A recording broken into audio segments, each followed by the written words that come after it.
오늘 우리 성경 말씀 사도행전 2장입니다. 우리 사도행전 2장 같이 보십시다. 우리 사도행전 2장에 있는 말씀 16절에서 17절 그리고 33절 또 우리 38절에서 39절 내용을 함께 보십시다.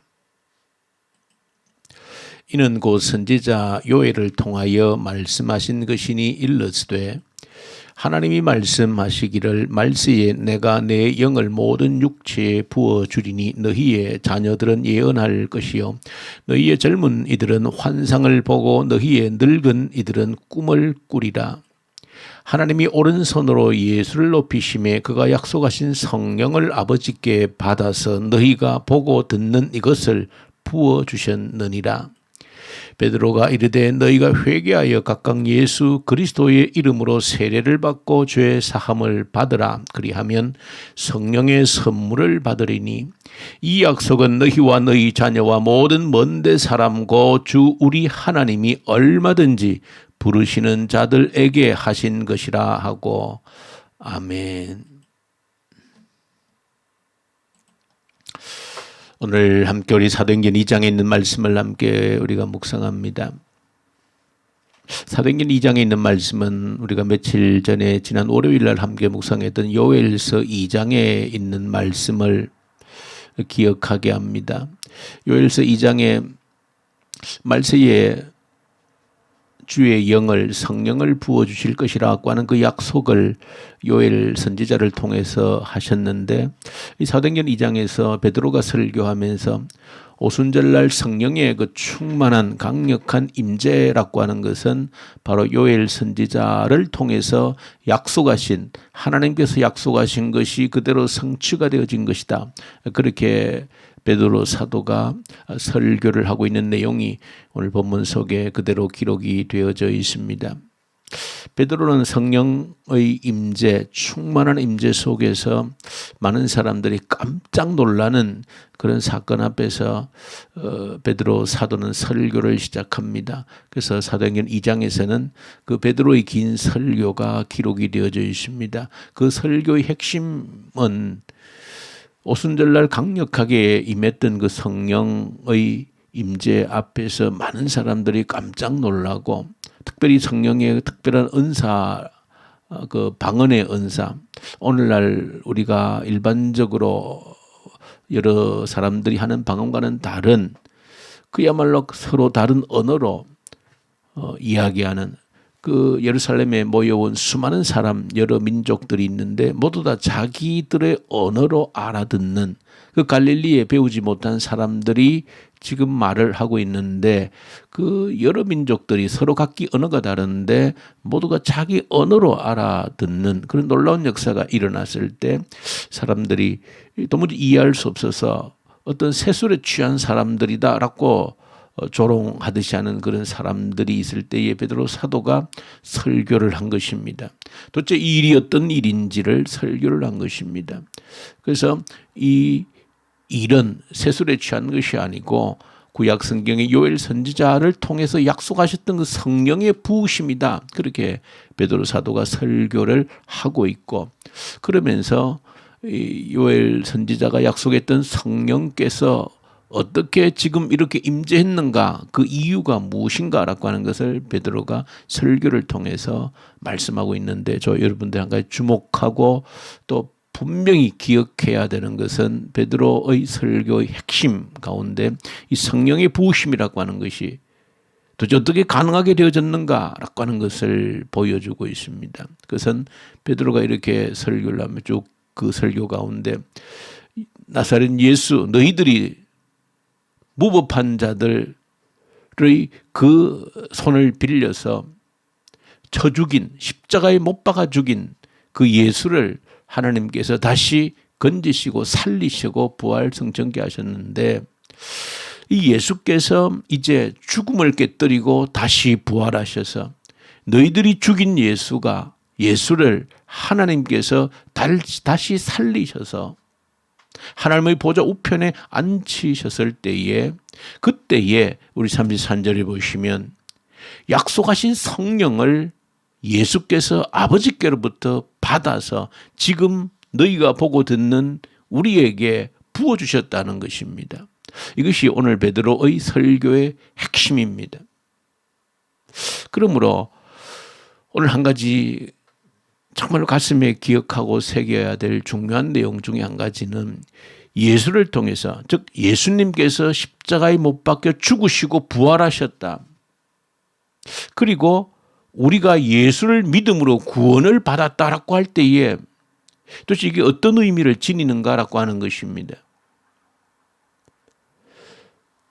예수님의 십자가에 못 박혀 죽으셨고 나의 죄를 대신해 죽으셨고 우리가 예수를 믿음으로 이제 죄 용서받고 구원을 받았다라고 할 때에, 그래서 나는 이제 구원받았다, 하나님의 자녀가 되었다, 이렇게 말할 때 구원받았다, 하나님의 자녀가 되어졌다라고 하는 그 말의 실제적인 우리에게 일어나는 현상이 무엇인가라고 할 때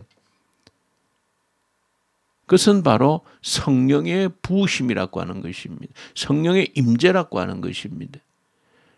왜냐하면 예수께서 그렇게 죄를 대신해 죽으시고 부활 승천하셔서 하나님 보좌 우편에 다시 앉으셔서 하신 일이 오늘 본문에 소개하기를 아버지께로부터 그 약속하신 성령을 받아서 우리에게 다시 부어주셨다는 것입니다.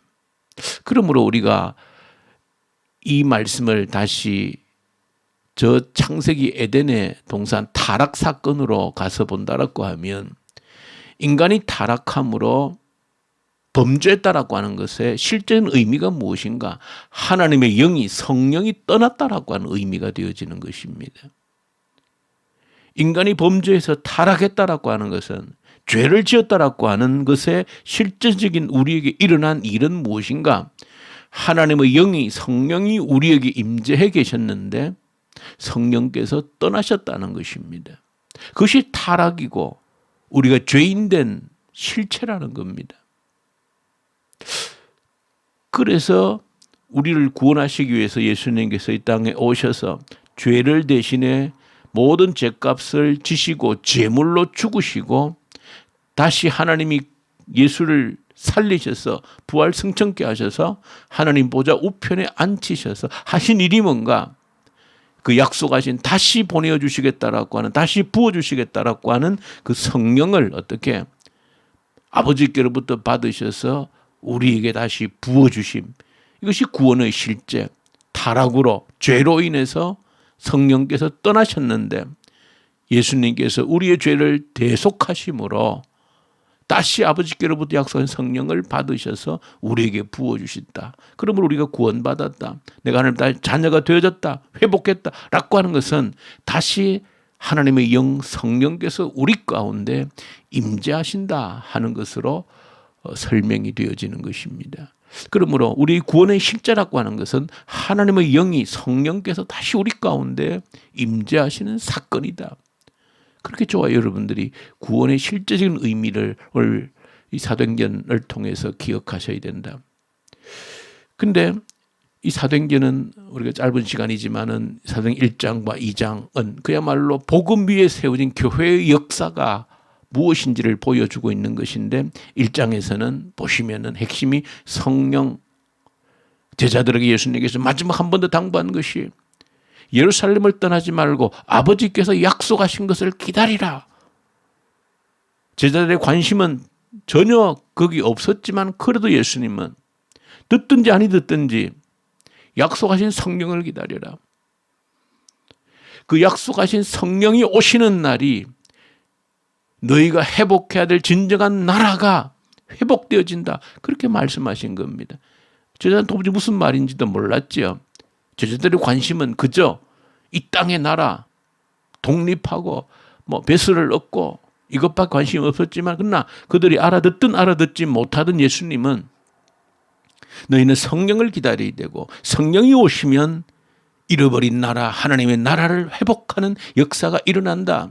그래서 성령이 너에게 임하시면 내 권능을 받고 내 증인이 되어져서 잃어버린 하나님의 나라를 회복하게 되어지는 것이다. 그렇게 했던 예수님께서 1장에 말씀하셨고, 그 약속하신 성령이 이제 제자들의 기도로 말미암아 2장에 이렇게 부어졌다. 이 부어짐이라고 하는 것이 바로 예수께서 죽으시고 부활하심으로 죄로 타락함으로 인하여서 우리를 떠나셨던 그 성령의 하나님의 영을 다시 받으셔서 우리에게 부어주셨다. 그러면 여러분들 한 가지 조금 더 기억해야 될 것은 오늘 이 성령의 부으심이라고 하는 것은 바로 요엘 선지자의 예언의 성취라 그렇게 했습니다. 우리가 지난 월요일 날 이 말씀 요엘 선지서를 함께 묵상할 때에 그렇게 배웠습니다. 왜 성령을 부어주시겠다라고 하는 약속을 요엘 선지자를 통해서 약속하셨는가? 그것은 황충들에게, 메뚜기 떼들에게 갉아먹힌 횟수대로 다시 회복시켜 주시겠다는 그 약속 속에서 나온 말씀입니다.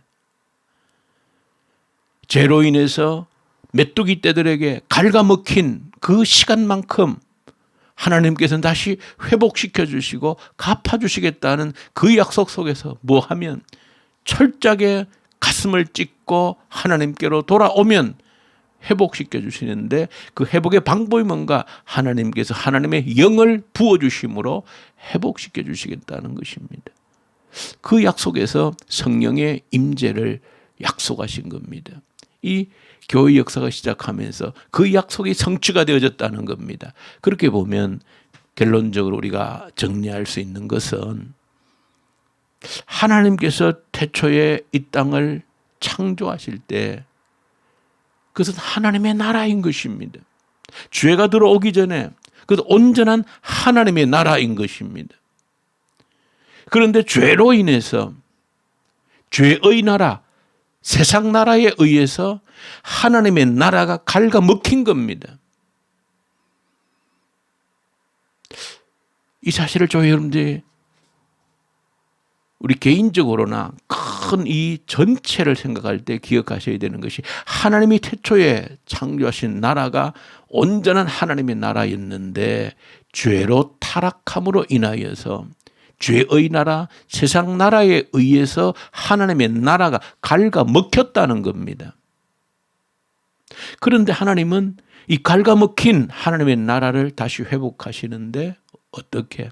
하나님의 영을 다시 보내주심으로 갉아먹힌 그 하나님의 나라를 죄의 나라에 의해서 세상 나라에 의해서 갉아먹힌 것을 성령을 부으심으로 회복시키겠다는 것입니다. 갉아먹힌 것만큼 회복시켜 주시겠다는 겁니다. 그것이 바로 성령을 부어주신 이유입니다. 그것이 바로 하나님의 아들이 이 땅에 오셔서 우리 죄를 대신해 죽고 부활하셔서 왜? 성령을 우리에게 다시 부어주시기 위해서 예수께서 오셨고 죽었다가 부활하신 겁니다. 왜? 성령이 오심으로 갉아먹힌 하나님의 나라가 회복되어질 수 있기 때문에. 자, 그렇게 여러분들이 정리를 하시면 왜 성령의 오심이 이토록 중요한가? 갉아먹힌 하나님의 나라가 성령이 임재하심으로 성령의 역사로 갉아먹힌 만큼 회복되어진다는 겁니다. 우리 개인의 인생도 똑같다는 것을 여러분들이 아셔야 되는 겁니다. 우리 인생들이 죄에 의해서 세상 나라에 의해서 우리 인생들이 갉아먹힌 겁니다. 이 갉아먹힌 부분이 언제 어떻게 회복되어지는가? 성령께서 내게 충만 임재하실 때 지난 세월 죄에 의해서 갉아먹혔던 그 모든 시간들이 회복되어진다는 그 약속인 겁니다. 새로운 하나님의 역사가 나를 통해서 이루어지고 진행될 수 있다는 것이죠. 누가 오실 때? 성령께서 오실 때에 갉아먹힌 것만큼 회복해 주시겠다는 그 약속. 내 안에서든 우리 안에서든 이 온 세상에서 본래 하나님의 나라였는데 죄에 의해 세상 나라에 의해서 갉아먹힌 그만큼을 온전히 회복해 주시겠다. 무엇이므로? 성령께서 우리에게 다시 오심으로, 임재하심으로. 예수께서 이 땅에 오셔서 죄에 대해 죽으시고 부활 승천하신 유일한 이유는 우리에게 뭘 주시기 위해? 성령을 다시 부어주시기 위해서이다. 왜? 성령께서 오셔야 잃어버린 갉아먹힌 하나님의 나라를 다시 회복할 수 있기 때문이다. 그래서 새로운 이 사도행전 역사라고 하는 것은 하나님 나라의 회복 역사인 것이지요. 죄에 의해서 세상 나라에 의해서 갉아먹힌 하나님의 나라를 회복해 나가는 역사가 이 사도행전 교회의 역사인 겁니다. 그 회복되기 위해서는 누가 오시지 않으면 성령께서 오시지 않아서 역사하지 않는다면 불가능한 것입니다.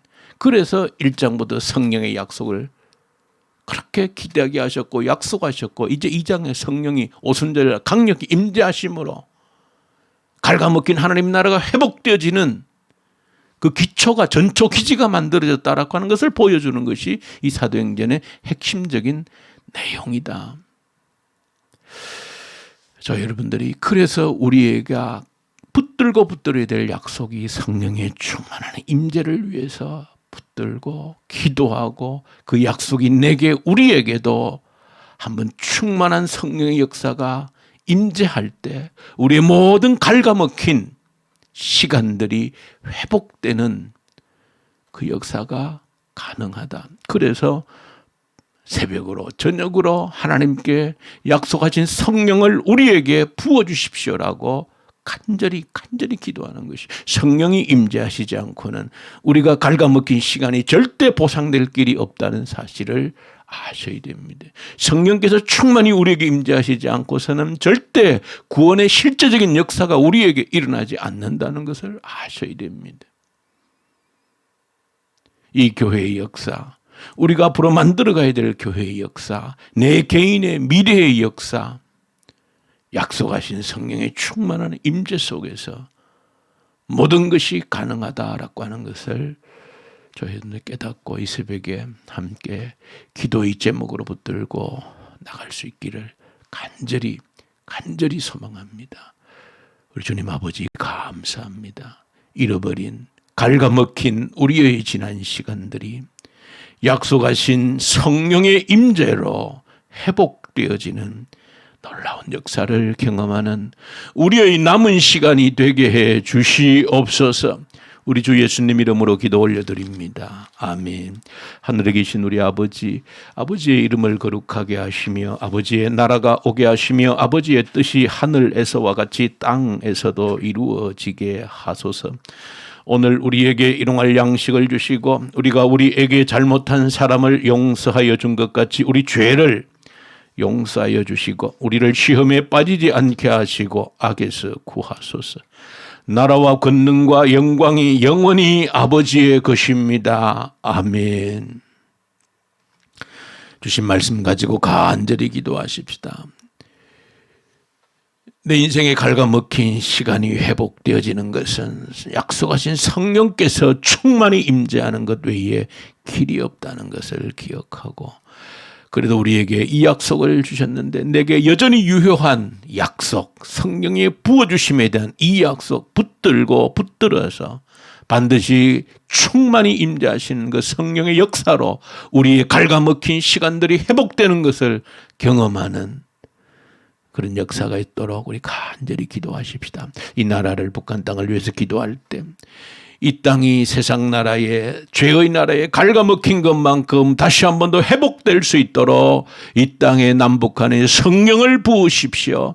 부흥의 계절을 다시 한 번 더 경험함으로 갉아먹힌 시간들이 회복되는 역사를 주십시오. 위해서 간절히 기도하고 북한 땅의 악한 정권이 속에 소멸되게 하십시오. 이 코로나 앞에서 하나님의 뜻을 찾게 하시고 도대체 무엇입니까? 하나님께서 우리로 하여금 원하시는 것이 무엇인지를 이 코로나, 이 끝을 모르는 코로나 앞에서 기도하고 구하셔야 됩니다. 분명히 하나님의 뜻이 있지 않겠습니까? 교회를 위해서 기도할 때 오늘은 특별히 청년대학부를 위해서 간절히 기도하십시다. 우리 청년대학부 말씀과 믿음 속에 뿌리를 내리는 우리 청년대학부 젊은이들 되게 하시고, 또 우리 내일 모레도 또 취업 시험을 위해서 마지막 면접 시험을 치는 우리 친구, 우리 조용은 우리 형제 있습니다. 위해서 간절히 기도하고, 우리 모든 주의 청년들 마음껏 일할 수 있는 일터를 주시고 군 복무하는 친구들 또 해외에 있는 친구들 붙들어 주시고 때가 되면 결혼할 합당한 배필을 주셔서 아름다운 주의 가정을 이루어가는 주의 청년들 되어질 수 있도록 마음껏 일할 수 있는 일자리를 우리 청년들이 얻을 수 있도록 주의 능력을 나타내는 그런 일자리를 얻을 수 있는 주의 청년들이 될 수 있도록 그래서 간절히 함께 우리 기도해 주시고 우리 선교 현장의 선교사님들 특히 이집트 인도 말씀과 성령으로 우리 선교사님들 충만케 하십시오. 우리 모든 우리 환우들 주님께 일일이 그 이름을 주님께 올려드림으로 지금도 치유하시고 역사하시는 우리 하나님을 우리 함께 경험하십시다. 우리 기도하십시다.